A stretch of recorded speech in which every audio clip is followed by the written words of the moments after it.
Olá, eu sou o Alex Lima, sou instrutor de treinamento aqui no curso Elétrica e CIA. Hoje vamos continuar aí o nosso treinamento aí, um mini curso on-grid, tá? São 10 aulas que eu tenho separado para apresentar o curso, né, de energia solar aqui da Elétrica e CIA. Alguns amigos pediram para estar apresentando como é que é o curso e tal. Então eu separei 10 aulas aqui. Ontem nós vimos aí a visita técnica, como é que você faz o levantamento, inclinação do telhado. E nós vamos continuar então no ponto em que paramos. Quero agradecer você que está interessado em fazer o nosso treinamento completo. Assista essas aulas, vai acompanhando aí cada aula, tire suas conclusões e em algum lugar nessa página vai aparecer um link aí para você estar se matriculando no curso completo. Esse é apenas uma amostra do curso, são 10 aulas que vão acontecer, você vai receber essas aulas regularmente aí, apenas 10, para você ter uma noção de como é o nosso treinamento. Tenho certeza que você vai gostar. O curso Elétrica e CIA é um dos melhores cursos de energia solar online, beleza? Então, vamos lá. Eu já determinei que esse daqui vai ser o lado positivo, e positivo saindo, negativo e negativo saindo. Por esse motivo, quando for ligar o inversor de tensão, nunca preste atenção. Que aqui está, beleza? Essa caixa aqui é o padrão, ela vem na tampa dela escrito aterramento. A companhia elétrica, quando for fazer a vistoria, ele demora um pouquinho, está inicializando o sistema. Por enquanto, quem está sustentando ele é a rede elétrica, lá vai piscar os dois. Olha por baixo, nós temos então as estruturas de aço que está suportando o telhado. Nós temos que fazer uma análise para ver se vai suportar os módulos, ok?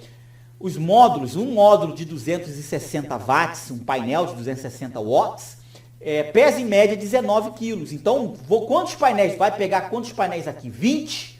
Será que essa estrutura suporta? Então eu tenho que subir aqui, conferir para ver se está corroído, se está em bom estado, se realmente vai suportar. Esse prédio aqui, esse templo, essa igreja, será que tem colunas aqui? Em casos como esse, é importante que você peça ao responsável pelo imóvel a planta baixa, o documento do engenheiro civil que elaborou esse projeto aí. Em muitos casos, não há um documento, geralmente, principalmente igrejas, foi o caso desse prédio aí. O responsável, ele não tinha um documento de um engenheiro, certo? Ele não tinha um documento de um engenheiro. Quem montou foram os próprios membros dessa igreja, que tinham lá profissionais e pedreiros, e eles ali levantaram. Aparentemente está muito bem feito, mas eu não tinha ali um documento que me indicasse se esse templo aí existe fundação, tem alicerce, tem colunas. Porque de repente você coloca os módulos aí em cima e esse telhado vem abaixo, esse prédio desaba.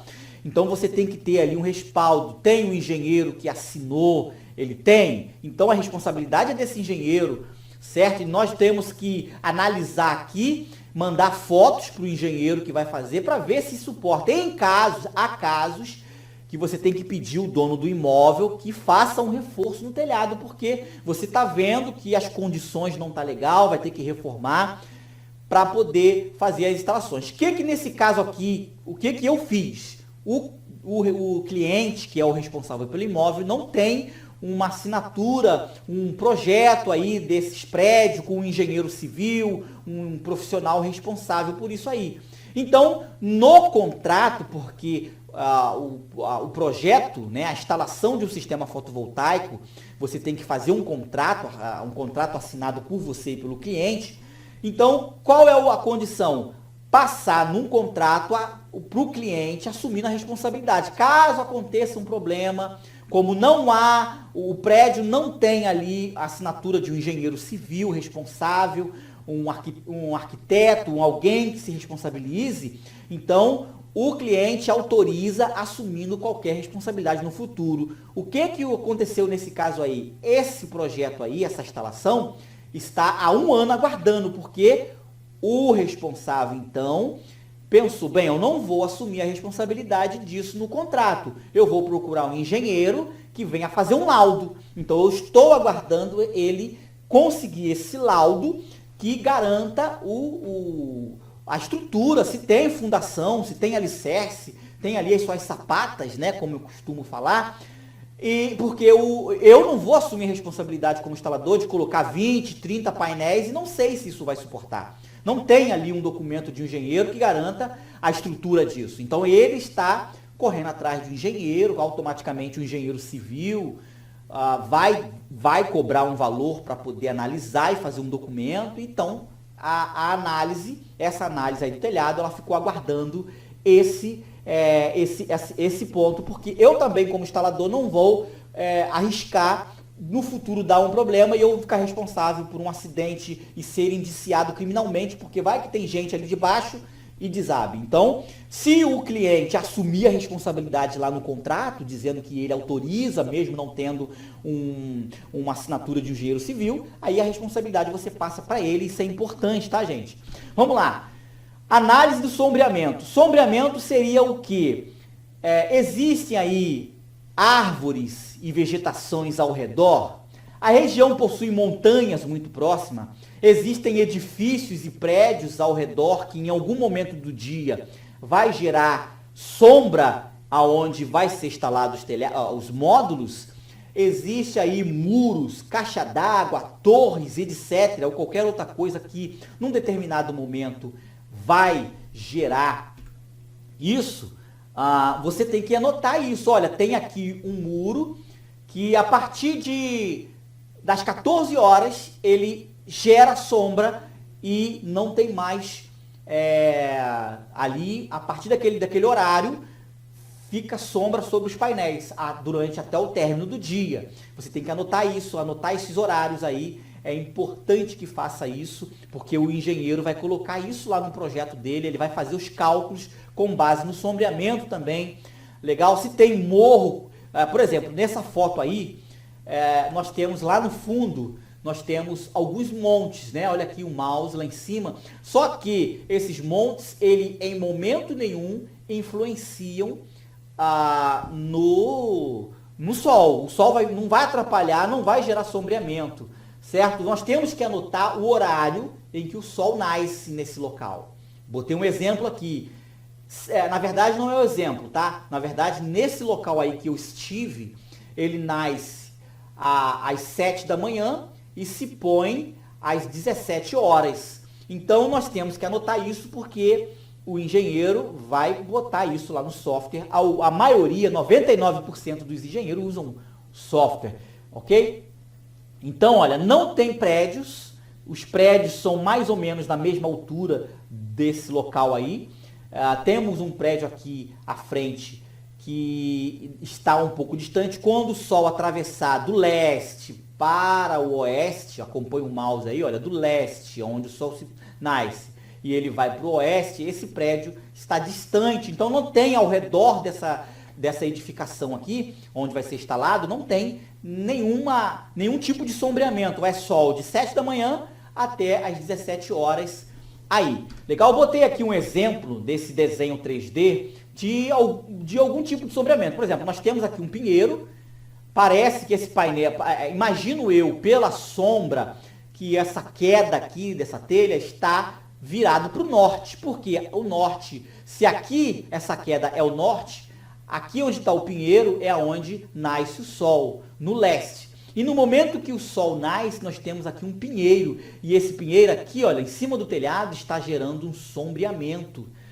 Legal? E aí você tem que anotar isso. Olha, a partir de 8 da manhã tem uma sombra que cobre parcialmente os meus módulos fotovoltaicos. Entre 8 da manhã até as 10 da manhã, eu tenho ali um sombreamento parcial que cobre cerca de 3, 4 painéis. Você tem que anotar isso, os horários que acontecem. Às vezes você tem aqui um prédio que meio-dia ele sombreia metade dos painéis. E quando for às 14 horas, o sombreamento vai embora, porque o sol já mudou de posição. Então você tem que falar que há um sombreamento de 50% entre 12 e 14 horas. Passa anota todas essas informações para para quem for projetar lá, fazer o projeto. Então, continuando a análise, você vai ter que ir lá no padrão onde fica o relógio, o medidor, e você vai ter que fazer uma análise, bater fotos se o engenheiro pedir, você pode mandar essas fotos. Você tem que ver, é o que? É bifásico ou monofásico ou trifásico? Então você vai anotar. Nesse caso aqui, essa aqui é o relógio medidor dessa igreja que eu estive lá fazendo essa análise. Então esse relógio lá era bifásico, então eu anotei bifásico. Conferir para ver se está tudo certinho conforme o padrão que a companhia elétrica pede. Tá, aqui tá o da Light, a Light é a companhia elétrica, uma das companhias elétricas aqui do Rio de Janeiro, e a Light tem aqui um modelo padrão, tá, com uma caixinha de aterramento aqui, tem esse outro aparelhinho que eu esqueci o nome agora, que acompanha, né, a medição, e como deve ser lá em cima no poste, ó, tem esse Uzinho aqui, que não deixa entrar a água para dentro. Então tem que estar, se não tiver, você tem que anotar e o responsável pelo imóvel vai ter que providenciar, colocar o aterramento, se não tiver aterramento, se não tiver tudo conforme o padrão da companhia elétrica, no dia da vistoria, que vai um funcionário da companhia elétrica ver como é que está a instalação, ele vai simplesmente mandar você consertar. Então já deixe tudo pronto, é muito importante isso, são informações que você já vai adiantando caso precise modificar. E por último, nós temos que analisar a conta de eletricidade, a famosa conta de luz, e qual a informação que você tem que pegar nessa conta de luz. Você tem que pegar a média do consumo anual, tá? Geralmente, isso aqui é da Enel, a antiga Ampla aqui no Rio de Janeiro, que é exatamente a conta dessa igreja aí, que eu estive lá. Tá? Então aqui tem, olha, em maio ele consumiu 272, junho consumiu 297, julho 271, e aí vai passando cada mês. E no final, olha aqui, olha, eu coloquei, circulei com o vermelho, a média em 12 meses é de 253, um consumo baixo. Trata-se de um local onde as pessoas se reúnem algumas vezes na semana para fazer o seu culto e eles não têm muito gasto. Então, olha, o dimensionamento vai ser todo com base na média dos últimos 12 meses. Tem que anotar isso no relatório para enviar para o projetista lá, para o engenheiro, caso você não seja esse tal.